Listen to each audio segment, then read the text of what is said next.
Hello, everyone, and welcome back to the From Hurt to Hope podcast. I am so excited that you are here today. I wanted to talk about just this way of life that I've kind of been living and thinking about, and just really pondering and thinking about over the last couple years. So, as you guys know, COVID had a lot to do with why this podcast started.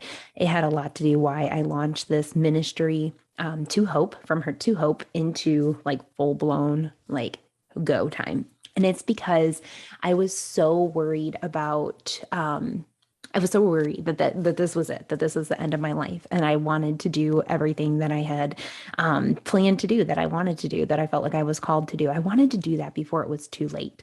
If this was my time and my time was over here on earth, I wanted to get my to-do list done, my calling done. I wanted to fulfill my purpose. So with that being said, COVID definitely made me think about a lot. There were a lot of things that happened during COVID that really, really, really impacted my life. And for one, I think the first thing that started to startle me was the fact that like my kids were sent home from school. When things started to shut down, it was just like, this has never happened before in my entire life. I don't think it's happened before in pretty much anybody's life. So when things started to shut down, like the schools and my kids were in my house 24 hours a day, and then there was in where I live, we had the 2 week shutdown. So they closed everything that wasn't essential. They closed my gym. They closed the libraries. They closed everything. You guys, I was at the library, I think the day they decided to close and not reopen. And they didn't know when they were going to reopen. I remember being there and kind of just hanging out in the children's area and being like, what is happening? What is happening in this world? I remember it was a little while into the shutdown when they decided to close my gym. And I'm like, this is like my sanity. So what ended up happening was, my kids came home and then like my coffee shops were closed and my sister's shop was closed and everything, everywhere I wanted to be, everything I was used to was taken away from me. And a lot of that stuff I use for mental health. I use that stuff to keep myself focused. I use that stuff to keep my spirits up. I use those abilities to get out, to have quietness, to be able to just focus more and just have like a quiet place to be. I use that so much. And like, for example, like the office building where my office is, that was closed down. So I'm like, am I even allowed to go in there? Like, what is happening? Like, this is just like every place that I had that like was any bit of structure in my life, any bit of just like peace or anything like that, any place that I enjoyed going was taken away. And I'm not saying I don't enjoy being at home. I do enjoy being at home, but my system was totally disrupted. My day to day, like living was totally disrupted. So it seems to be that during COVID, I had to find ways to adjust. I had to find ways to do things differently.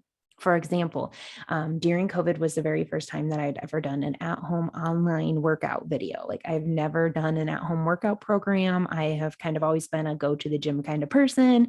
There have been some seasons in my life where I'll hit my treadmill in the basement and things like that. But I really did enjoy group fitness, and I thought there's no way I can work out at home because I don't have enough equipment. And then I'm like trying to buy equipment, and there's no gym equipment. So during COVID is the very first time that I did that. During COVID is when I realized how much more my morning routine was going to be, that I needed to get up, that I needed to get my mindset right, that we needed to have times in the house where like everybody just went to their own place and separated and it was quiet. And we needed this structure, but it was me creating a new structure. And I started to love the new structure that was being created, primarily like getting up and having and work out at home. Because I remember if my trainer was sick, he'd cancel that day. Or if there was a weather condition, the gym would be closed that day. And I wouldn't be able to get there. And then it kind of throw me off in the morning. So I remember thinking, wow, this is actually really nice that there's not as many other factors that are determining whether my routine gets interrupted. And I think that's what really got me thinking. And then also, it sounds really bad to say this, but I I just thought, you know what?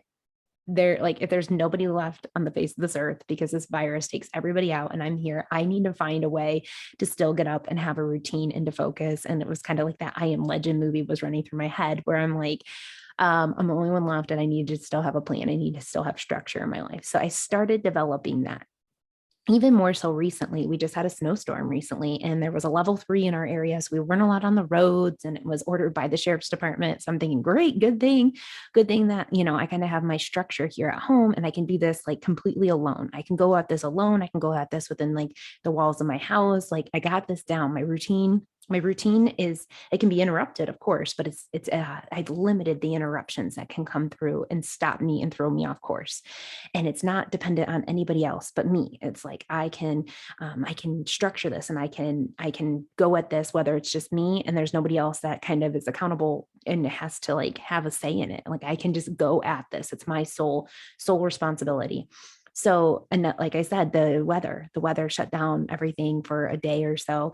And I remember thinking, I don't want to do this again. I don't want to be confined again. I don't want to be locked up in this house again. I want to be able to go get my cup of coffee in the morning if I want to go get it at the coffee shop. Like I want to be able to go, and I don't like being restricted, but I remember falling back into like kind of like my COVID survival mode, and thinking like, okay, I gotta get focused. I can't let this throw me off. Like I have to like structure myself. Like, the gym might be closed, but I'm still getting up this morning and doing what I need to do. So with all that being said, I just remember saying, I'm going to create a plan. I'm going to create some structure in my life that whether everybody here on earth is going crazy or if they're not here anymore or whatever it is, that I can still get up every day and kind of have like my ritual, have my plan and everything like that. And I've realized this, that my plan and my morning devotional, my morning time has become so structured that it's firm. It follows me. It travels with me. I mean, I can be in Texas or I can be in Arizona, and I have my morning plan.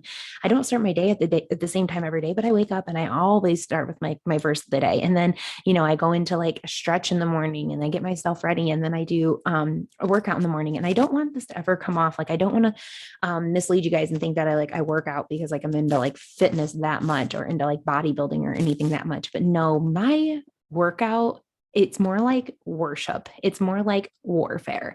If you guys would see me, you would probably realize that like, wow, just as much as I'm in there like jogging around or doing burpees or something like that, I am worshiping God. I am praising. I am on my face. I am worshiping. So it's more of like me listening to worship music and like, giving it to God, giving him the praises. So it's a workout, but it's also like extreme worship. So with that being said, I'm probably just made myself sound completely crazy, but that's why I can get up and quote unquote work out every single morning, because it's me like going to God, me running to God and saying, God, what is the plan for the day? What do you have in store for the day? No matter what's going to hit me, God, you are still on the throne. So I use that as like a really, really, really significant time in my day to get dependent and focused on God. And during that time, I have like realized, like, you know what? It's just me and God. It's just me and God. Everybody else in my house is sleeping, and sometimes they'll sneak in and scare me to death in the dark. But it's just me and God, because that's all. That's all I would have. That's all I would have if the pandemic took every single person out of the world that I knew, or everybody in my community, or everybody in my family. Because when COVID started, that's what I kind of thought was going to happen. I kind of thought that I was going to lose all of my neighbors, that I was going to lose all of my, family, my sisters and my parents and things like that. That's really, really, really what I thought was going to happen.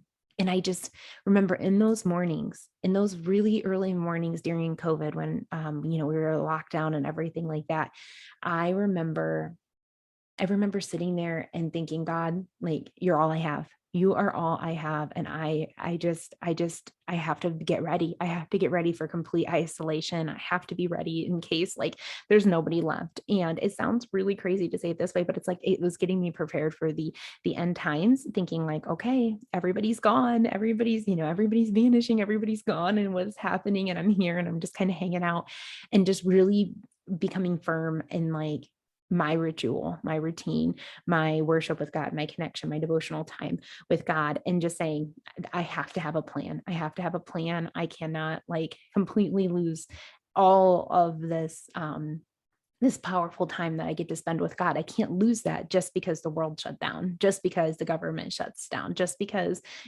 society goes inside. I cannot like lose this relationship with God, where he's the only thing I have to depend on, because you know what, there might be a time where I'm the only one left. So I feel like this is really really, really, really key, because so many times in life we try to find an accountability partner. We try to find somebody to go to the gym with us. We try to find somebody who's going to like go to workout classes or eat well with us, or we try to find somebody who's going to like keep us on track. And I realize that can be taken away from you in a moment. That accountability partner thing never really worked for me, because it always seemed like if I had somebody I was going to work out with, that like something would come up and then they wouldn't be able to go. And it's like, yes, I love the fellowship and I love the community, but the only one that I can be accountable to is God. That's the only one I can be accountable to. He's the only one that I know is 100% structured and sound and omnipresent and just always going to be there. He's always has been and he always will be. That is God in my life. And he's the only one that I can lean on. He's my accountability partner. And I had to take that right back into consideration. Like, he is the only one who's going to ever be there. A pandemic is not going to take my God out. And he is the one I have to depend on. And it makes me remember back to like the Bible, when different apostles and different people in the Bible were thrown into prison or put on deserted islands all alone.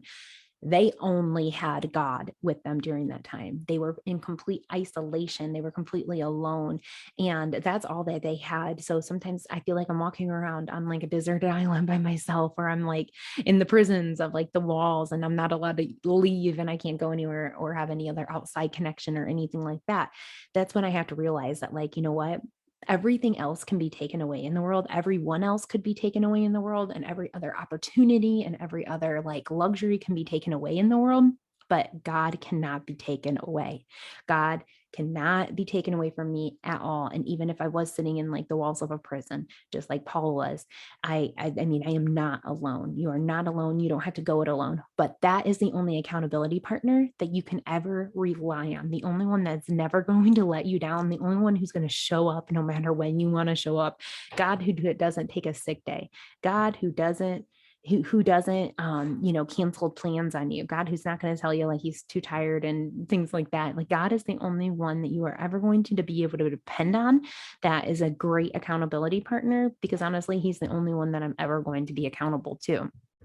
So I wanted to give you guys this idea about going at it alone and having a really structured plan, whatever that is for you.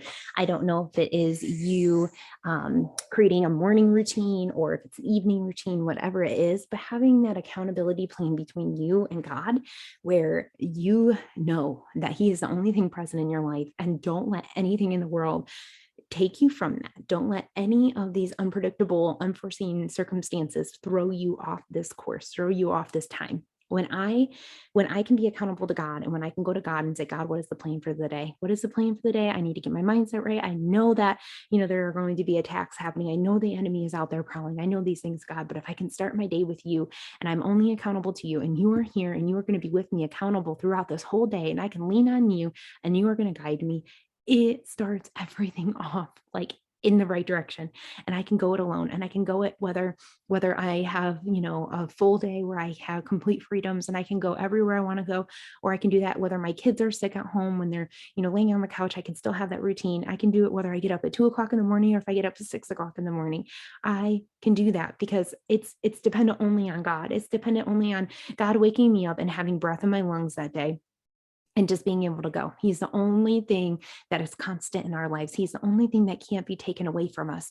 And I have realized that so much more, that I just want to be completely dependent on God, that I don't want to put my trust in anything else, because everything else is built on sand foundations. And the only thing that God is built on a solid foundation. So I want to encourage you that if you think that you need an accountability partner in your life, that you feel like you need somebody to help you keep on track, if you feel like you need a coach, if you feel like you need somebody, I really want to encourage you today to just lean on God, because he's going to be that ultimate source.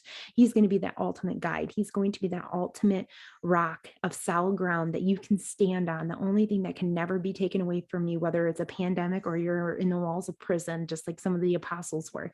He is the only thing that can never be taken away from you. So, with all that being said, yes, it is a great thing to have coaches here in the world, to have trainers here in the world, to have accountability partners, to have a community. But at the end of the day, if they were taken away from you, would you crumble and fall? Would your life just be completely derailed? Or would you be able to get up every day and still live out your God-given purpose, your God-given, design for the reason that God intended you to be here? I'm just praying. I am praying that you can really rely on God, that you can lean on God, that you realize that God is the accountability partner that you need in your life. And I just pray that you do have a great community, but at the end of the day, that the world and all the unpredictableness of this world cannot throw you off course, cannot stop you from living out your God-given purpose. All right, guys. Well, I hope that this encourages you for the week. I am really excited. I cannot even begin to tell you guys how many exciting things are going to be happening. I have so many interviews in the work, so many edits that I need to get done to bring more testimonies to you here on the podcast. If we are not connected on social media, please connect with me. I use Facebook a lot, and I also use Instagram. And currently, both of those pages are under Nicole Luna-Withrow. You'll be able to find me there. There are some really exciting things that I'm going to be sharing about upcoming adventures, upcoming developments, and also upcoming events that I will be speaking at live. I am also so thankful for you guys that share this podcast, that share this with your friends and your family. I appreciate you so, so very much. And I just want to say that if it wasn't for you guys, I wouldn't even feel like I needed to be doing this, but I really do feel accountable to you guys, that I want to serve you guys, that I want to show up, and that I just want to be able to give these words that God has given to me. I just want to be able to pour them out. So I wanted to say thank you. Thank you for listening, and thank you for all of your feedback that you guys give me. I hope that this encourages you just to really stay accountable to God, that He is your ultimate accountability partner. But I am also so thankful for the community that He has given me, the friendships and the people, the support that I can lean on here in the world. So you guys, until next time, take care.